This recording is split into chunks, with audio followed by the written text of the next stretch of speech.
بسم اللہ الرحمن الرحیم الحمد للہ رب العالمین والعاقبۃ للمتقین والصلاة والسلام على خیر خلقہ محمد وآلہ واصحابہ اجمعین۔ آج زاد الطالبین میں ہمارا 138واں سبق ہے، جس میں ہم حدیث نمبر 131 کا ترجمہ،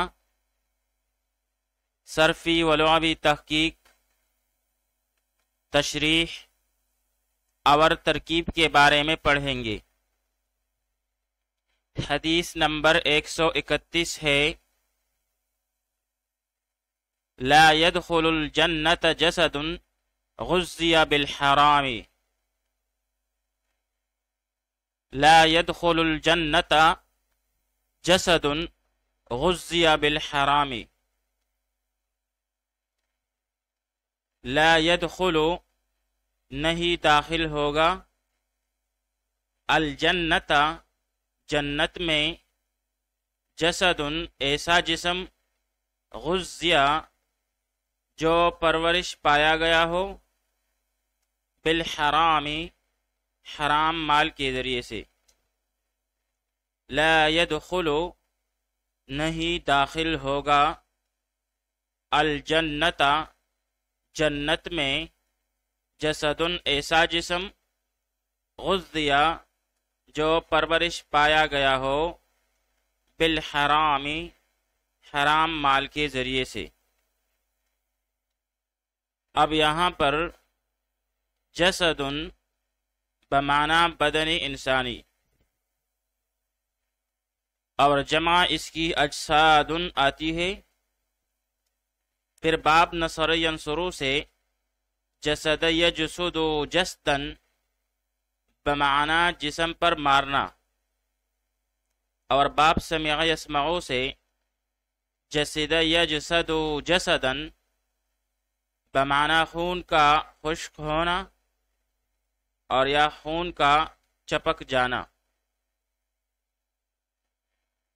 غذیہ صیغہ واحد مذکر غائب، پہلے ماضی مجہول، اسباب تفعیل، جیسے غذا یغذی تغذیتاً بمعنی کسی کو کھانا کھلانا اور پرورش کرنا۔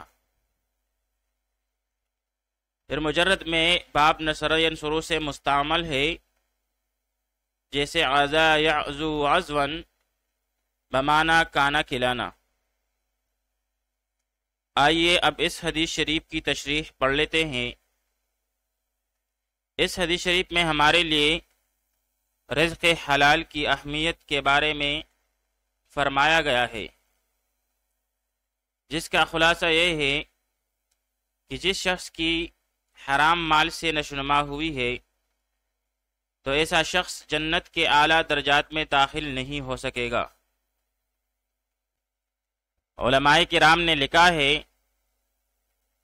کہ اگر کھانے سے پہلے کسی کو معلوم ہو جائے کہ یہ کھانا حرام ہے تو اب وہ اس کو نہ کھائے، اور اگر کھانے کے بعد معلوم ہو تو اب خے کر دے، جیسا کہ ایک مرتبہ حضرت ابوبکر صدیق رضی اللہ تعالیٰ عنہ نے اپنے غلام کی کہانت کی کمائی کا دودھ پی لیا، تو بھائی معلوم ہونے پر ابوبکر صدیق رضی اللہ تعالیٰ عنہ نے فوراً خے کر دیا، اور ساتھ ساتھ یہ دعا کرتے رہے کہ الہی میں تیرے سامنے عذر کرتا ہوں اس دودھ سے جو رگوں اور آنتوں میں رچ گیا ہے۔ حضرت ابن عباس رضی اللہ تعالیٰ عنہ فرماتے ہیں کہ اللہ تعالیٰ اس شخص کی نماز قبول نہیں کرتے جس نے حرام سے پیٹ کو بھرا ہو۔ ایک اور روایت میں آتا ہے کہ جو شخص اس بات کی پرواہ نہ کرے کہ میری غذا کہاں سے آئی ہے، تو اللہ تعالیٰ بھی اس بات کی پرواہ نہیں کرتے کہ اس کو دوزخ کے کس دروازے سے داخل کرے۔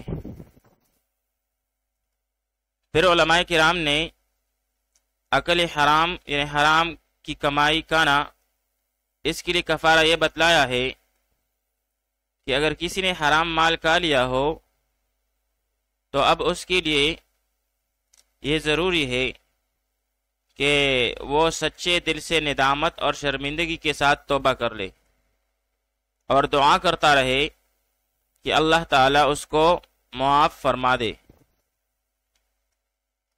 اللہ تعالیٰ ہمیں رزق حلال کمانے اور کھانے کی توفیق عطا فرمائے، آمین ثم آمین یا رب العالمین۔ آئیے اب اس حدیث شریف کی ترکیب پڑھ لیتے ہیں۔